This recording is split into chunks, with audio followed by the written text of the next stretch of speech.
Have you ever noticed that maybe you have a dating pattern?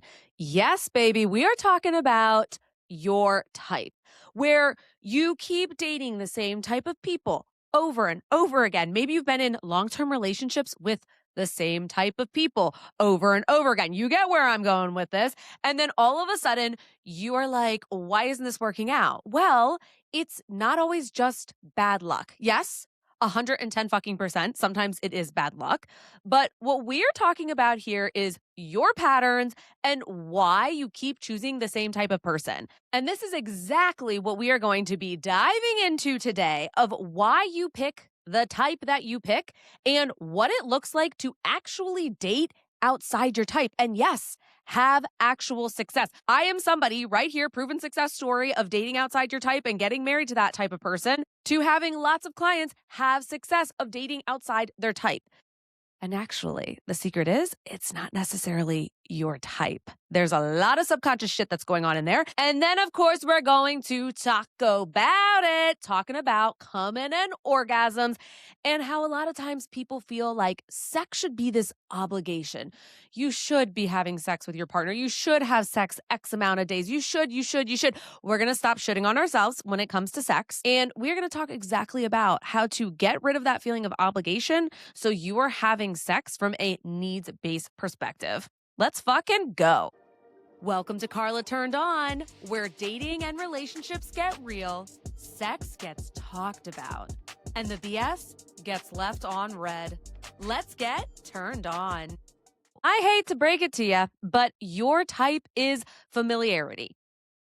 Yes, we usually pick people, partners, boyfriends, girlfriends, people to fucking marry, people to fucking marry. Okay, we're not in the taco section yet, but people to get married to, people to get divorced to. Yes, divorce, all of the things, people to break up with. That type that you are picking, thanks to beautiful psychology, suggests that that is familiarity. A lot of times we choose partners from the way that we were raised. So if there's unresolved childhood trauma or unresolved abuse, you might find yourself picking a certain type of partner. Now, we don't have to go to trauma. We don't have to go to abuse, but maybe you had a caregiver that wasn't as emotionally available. They were there physically, but not as emotionally available. And so you find people who are not what? As emotionally available. Now, I am not hating on you. I am not calling you out. I'm not saying there's something wrong with you if you notice these patterns.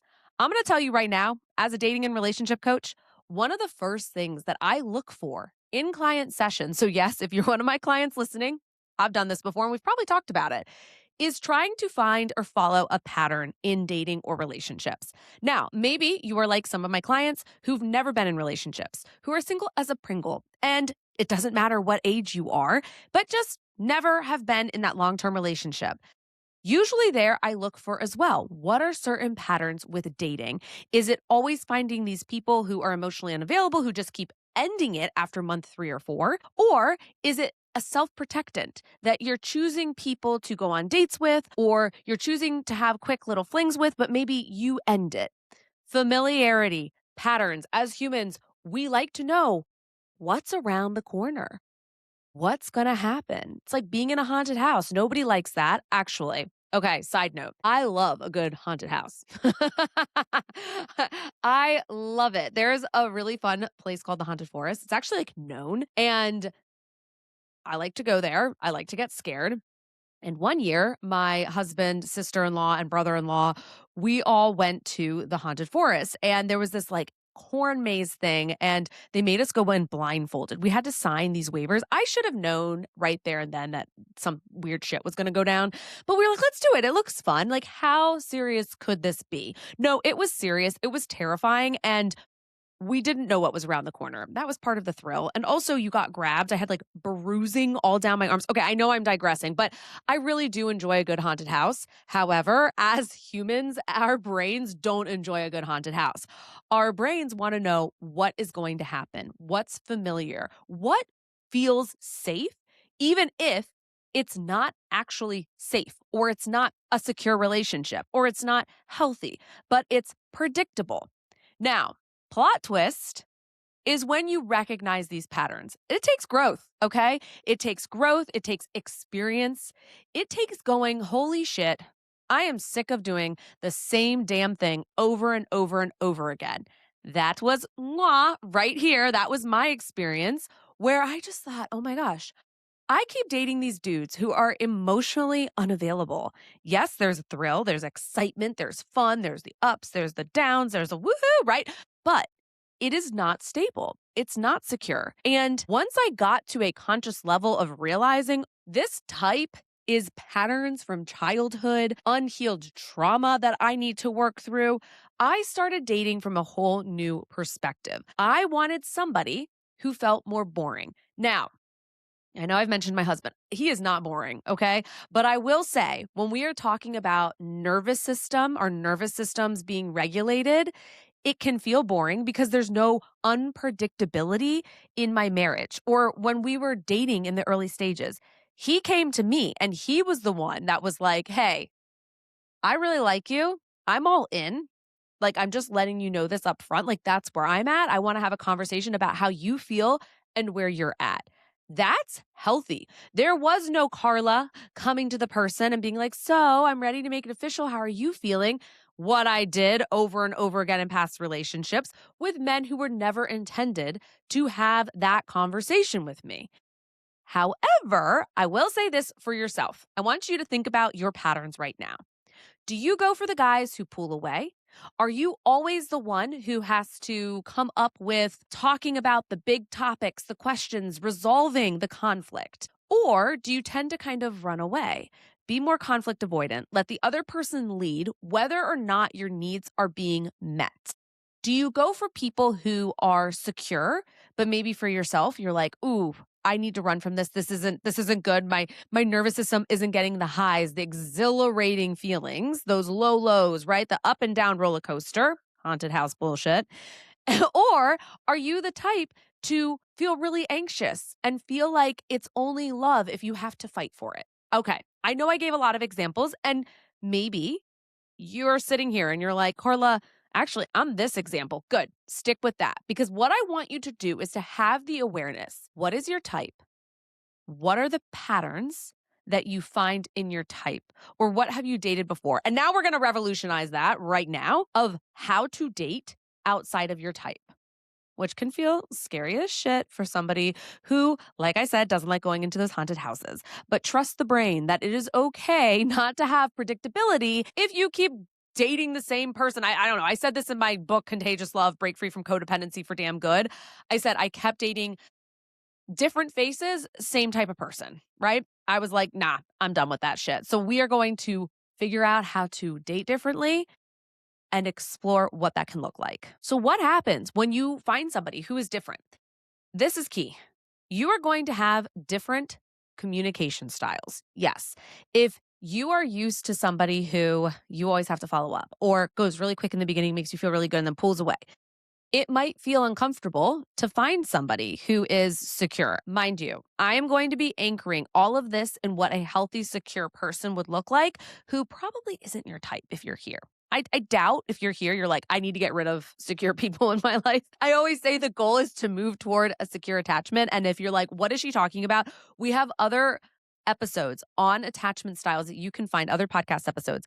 And if you're like, Carla, this speaks to me, I want to work with you, you can work with me in any capacity. You can find more information in the show notes down below. I offer one-on-one sessions. I have guides, all that good stuff you can find, or follow me at I am Carla Romo. But I'm going to say this right now. You are going to have more perspective of what your needs are when you step outside the box. So in the past, for example, I had a client and she always came to me and would say, I don't want to have these bigger conversations with this person that I'm dating. I don't want to mess it up. I don't want to ruin it. I like the way things are going, but I don't want to screw it up. The truth is, it was a little bit of a disguise, right? And ultimately, her not wanting to mess it up, so she didn't want to speak up. She didn't want to share. That ultimately led to her suppressing her own needs in a relationship, which then in turn keeps her quiet so that her needs can't even be met by this person. And then on the flip side of that, she was just going along with what this person wanted, what this person needed, and neglected herself. That's not a healthy relationship. And when you find people who are okay with you not expressing your needs, who only want to focus on themselves and are self focused or make it about themselves because they need the independence or whatever it is that's going on, and they're not respectful or wanting to have conversations around conflict, that's a problem. But when you can take a step back and say, I want to date somebody who prioritizes my needs just as much as prioritizing their own needs, that's where you get out of dating the same type of person. And it's not going to feel like you're on this autopilot. Maybe before it's pretty predictable. You're like, okay, this is what should be happening. The person should be texting me all the time, or they aren't going to text me as much. So I just have to like be cool and play it cool. No, I don't want you to be cool. Well, we're all really cool here on Carla Turned On. Let's be real, but I don't want you to play it cool. I want you to play it in your needs. Okay. And so being in this autopilot of just kind of going, going, going and dating somebody outside of your typical type is going to take you out of that. It's going to feel unpredictable. Again, our brain is going to go, we're in the freaking haunted house again. This haunted house. It's not even Halloween. Maybe if you're listening to this episode months and months, months later, it's Halloween. Welcome to Halloween. But now I'm in that like Halloween season. Okay, I digress. Now, stepping outside of your type can bring up a lot of common fears. Okay. So we are looking at different ages. So maybe I always challenge clients who are women to date younger men. And I always challenge men to date older women. Now, this doesn't need to look like a massive age gap. However, we as a society are told men are more mature the older they get. That is not always the case. And I am not saying that to put men down. There's a lot of women who also aren't very mature as well. Okay. So we're not looking at it as like, oh, it's gender that way. But this is just kind of the way that people or society look at things. And then, of course, there's the stereotype, which is men never want, a woman who's older. They only want that young woman. Like that's what they're going for. And then you're going to see all this red pill content about how, how men should go for these younger women and that older women get stale and their eggs freeze and dry. And all of a sudden, the next thing you know, you're in the haunted house. Okay. Back the F up here, because I think what is important when you are looking at some of the fears that might come up is, oh my gosh, what will people think about me if I'm a woman and I'm dating younger? My husband is younger than me. And every time I tell people, oh yeah, he's younger, people are always like, oh, okay. Because that's still uncommon in 2026. Yes, 2026. This is still a thing where people are like, whoa, okay. Like, wow. And I have clients who are married, who've worked with me from being single to getting in a relationship to getting married and having kids, who I'm thinking of a particular client right now whose husband is a couple of years younger. Okay. So I just have to point out that it is okay to switch the age norms of dating outside your type. And it's normal to have some fear about like what people are going to think of me. What will people do? What will their reaction be? Who the fuck cares?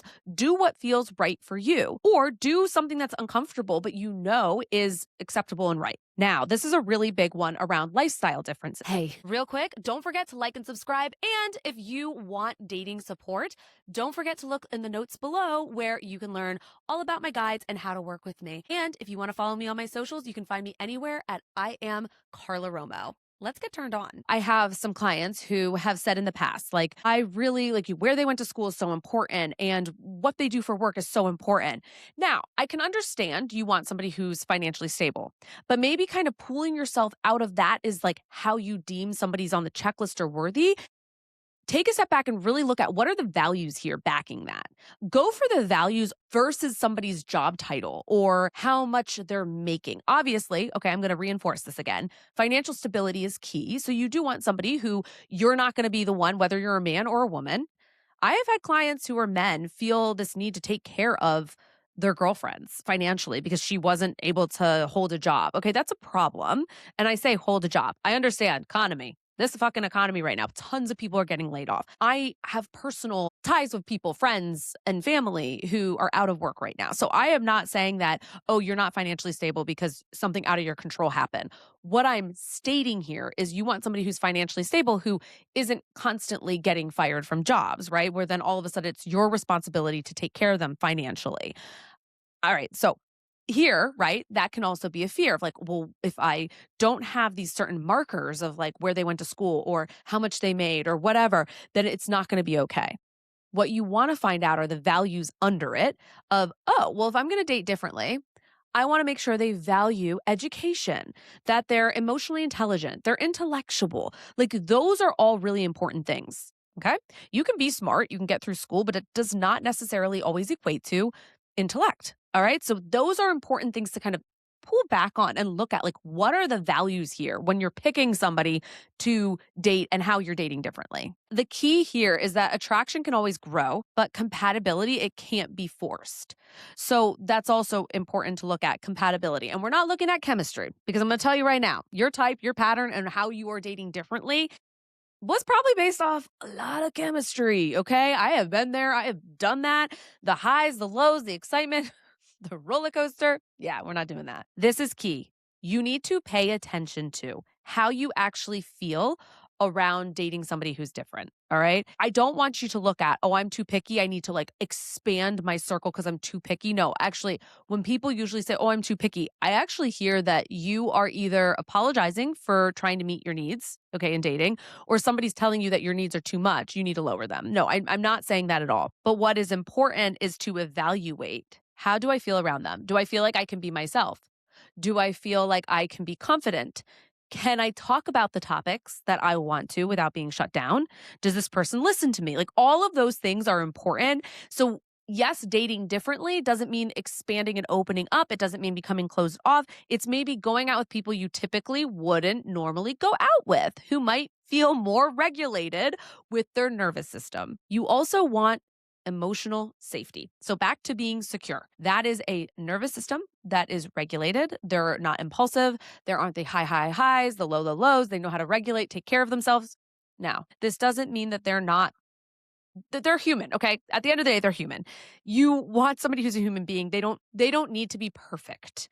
That is what I'm trying to say here. So, when you are going on these dates and you're getting to know this person, how do you feel? I had a client, he and I literally just got off client call today, and he has been on that ride, the exhilaration, the ups, the downs, the ups, the downs, and he always goes for avoidance or women who are emotionally unavailable.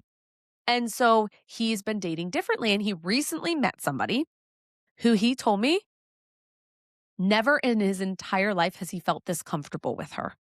There's no ups, there's no downs. They talk about things. He doesn't feel this need to have to text all the time. They had a conversation around being exclusive, and he feels a relaxed piece of him just be able to like ease into it. And what he said to me was actually really interesting. He said, Carla, it is a feeling I've never felt, and I do not know how to explain it.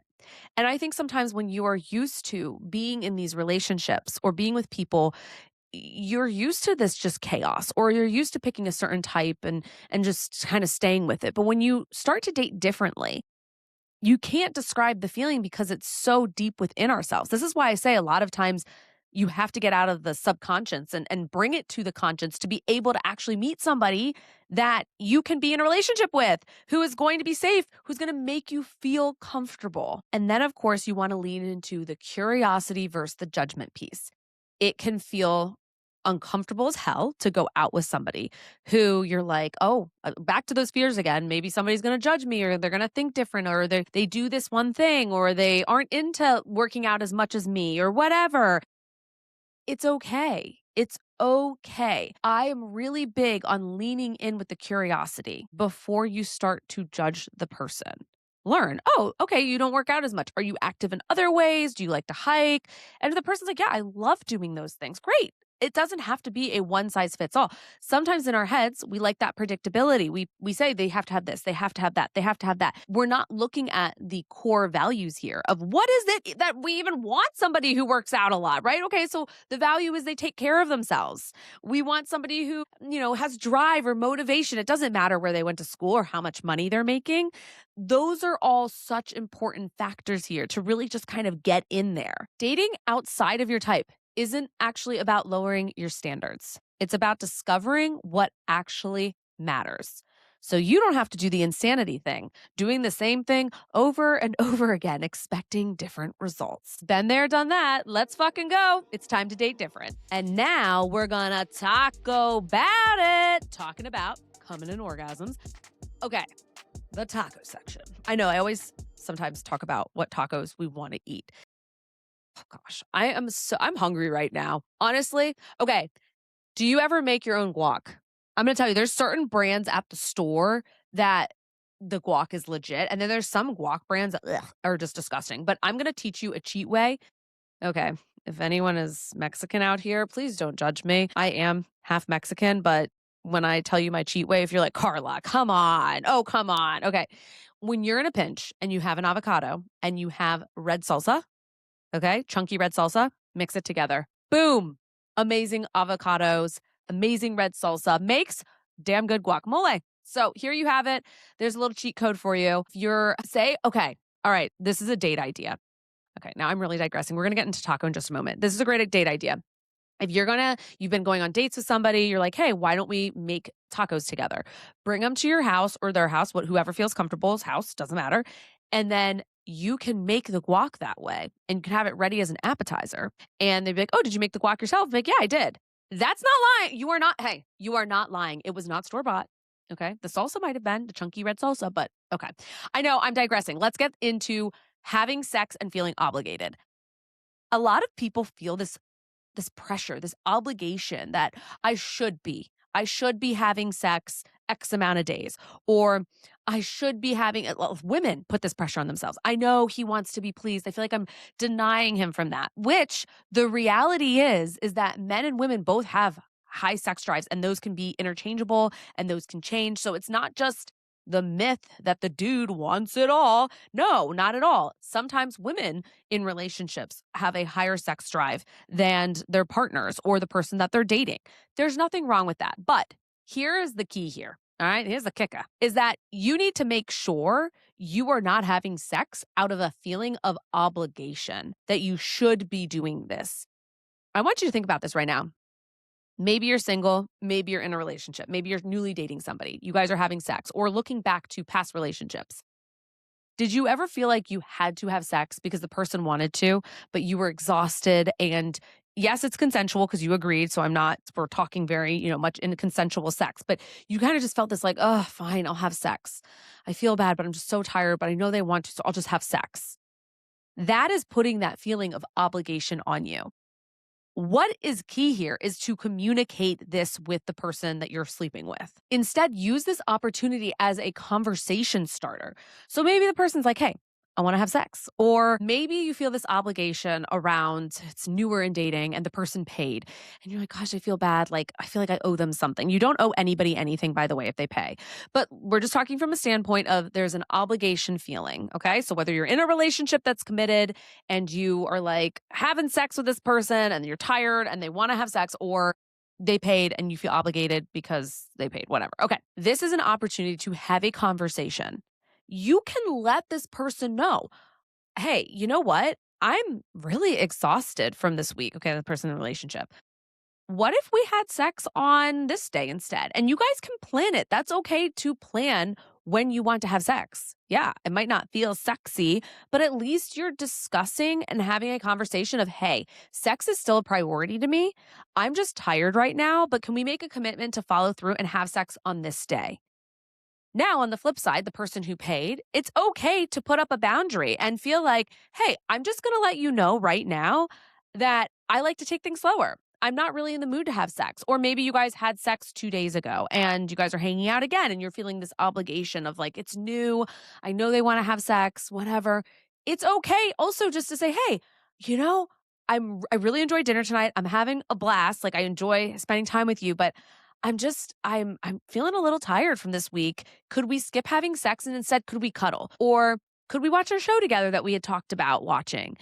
There's other ways to create intimacy that do not have to be around penetration. So what's important here is to create the space to actually communicate and have these conversations. And I'm going to say this right now. Red flag is your partner getting angry with you, shutting down, punishing you.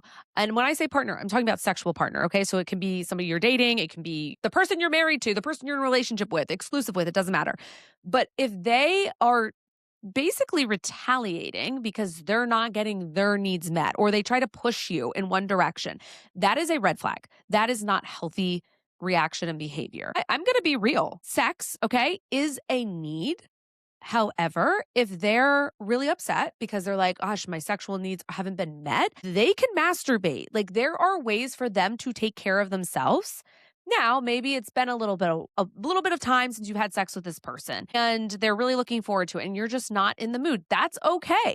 That's still okay. It's not your responsibility to have to meet their sexual needs constantly. This is what's key though, is that you guys need to have a conversation that comes out of this so that you are both on the same page of why you're saying, hey, putting the brakes just for right now. You don't need to give a big excuse or a reason, but being able to then prioritize when you can have that connection. So the person feels secure and that you're not just shutting them down of they're being vulnerable, bringing up sex. And you're like, no, I don't want to. Because if you do that, then they're not going to maybe want to bring it up again, right? They feel shut down. But if they're bringing it up and you explain, hey, I'm tired, or hey, I'm just not feeling it tonight, or I'm really full from eating, or whatever it might be, to be able to be like, but I really do want to have sex. Could we have sex on this day? Or could we have sex the next time we hang out? I would love to. And they're like, yeah, totally get it. That's fine. Green fucking flags. Anytime that somebody pushes back, red flag. You owe nobody sex. You deserve mutual sexual intimacy. Have fun. Loved this episode? Rate it 5 stars, hit that subscribe button, baby, and leave a review. Do you want to work with me? Grab my dating courses, apply for my coaching at carlaromo.com or find it all in the show notes, and give me a little follow at I am Carla Romo on Instagram, YouTube, and TikTok. Catch you next time and stay tuned. Carla Turned On is for educational and entertainment purposes only. This is not a substitute for therapy. For professional support, please reach out to a licensed mental health provider.